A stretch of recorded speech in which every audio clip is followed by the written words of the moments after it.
Kamusta? Meron lang akong sasabihin. Magtatatlong taon na pala tong channel. Halos 3 taon na rin akong gumagawa ng mga videos na iba-iba ang niche. Pero iisang layunin, DIY. Bukod sa mga DIY projects, marami pa tayong mga videos na nagawa, gaya ng mga ASMR videos. Sinubukan kong gumawa ng ASMR videos na may kinalaman sa pagdodrawing at kay Jose Rizal. Wala akong alam sa ganitong uri ng content at wala rin akong matinong mic, kaya DIY pa rin para ma-achieve ang target result.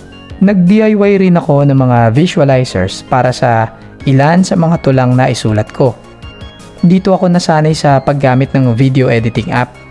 Nang dahil sa mga video na to, naisipan ko ring mag-DIY ng audio drama na may visualizer.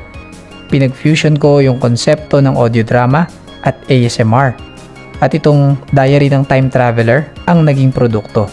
Kaso na-cancel dahil sa lack of budget. Lalo na hindi pa naman kasi ako talaga monetize nito. Pero ayos lang dahil level up naman ako sa sumunod na DIY project. Ang DIY short film na Saranggola na isang mini collaboration project with My San Miguel. Sa tulong ng mga natutunan ko sa nakaraang videos at kaalaman sa screenwriting at karanasan na rin sa Edge Films.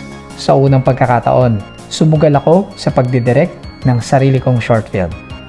Hindi ko alam kung bakit pero naisipan ko ring ipakita sa inyo kung paano ako gumawa ng tuna sandwich, kung paano maganda ng blue ternate tea, at kung paano gumawa ng mango vinegar at burong mangga.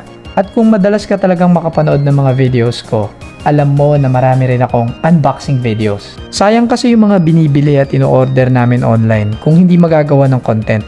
Binibidyohan din naman kasi talaga namin para kung sakaling kailangan ng refund.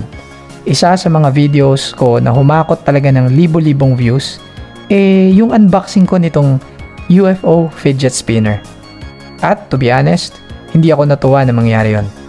Ayoko kasing mapilitan na mag-stick sa unboxing dahil lang sa yun ang humakot ng subscribers at views para sa akin. Una, dahil hindi ko afford na bumili ng kung ano-ano para may ma-content. Pangalawa, hindi ako maluho. Yung mga nakikita nyong ina-unbox ko, kung hindi para sa negosyo, kailangan na kailangan naman dito sa bahay. Itong UFO fidget spinner, binili ko to noong mga panahong pakiramdam ko sobrang stress at depressed na ako. Naisip ko noon na kailangan ko ng something na pwede kong maging stress reliever at madaling isuksok sa bulsa. Siguro, pwede ko na rin i-consider na luho to. Pero weird, no?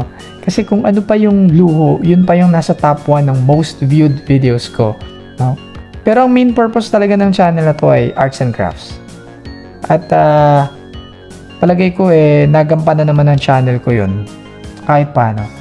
Ilang arts and crafts project na rin ang nagawa ko. Marami na rin naman akong na-recycle at na-repurpose.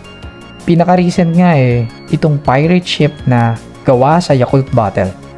Pero minsan pakiramdam ko may kulang. Pakiramdam ko hindi ko nagagawa ng tama yung layunin ng channel ko. Iniisip ko kung dahil ba kulang lang ako sa oras o baka hindi talaga ito yung niche na para sa akin. Kung tatanungin mo nga ako kung alin sa mga vlog na nagawa ko ang pinaka-paborito ko sa lahat, walang kinalaman sa arts and crafts. Dahil itong Mount Sembrano series yun. Hindi ko maintindihan pero sa loob lang ng isang araw, naramdaman ko na parang ito yung totoong ako. Ito yung John Ariel na nawala mula nang magkaroon ng pandemic. Ito yung dating ako na gusto kong balikan uli. Kung magiging travel vlog na ba ang channel na to, hindi ko pa rin sigurado.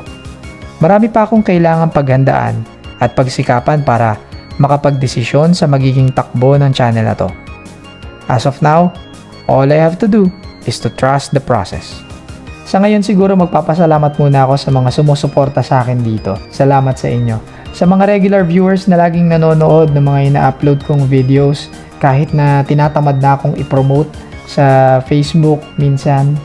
At sa mga nanonood na rin ito na hindi pa subscribers, thank you in advance. Please, subscribe na po kayo at pindutin nyo yung notification bell para maging updated kayo sa mga videos dahil sisimulan ko ng gumawa ng mas makabuluhan na mga content. Marami akong pinaplano para sa inyo.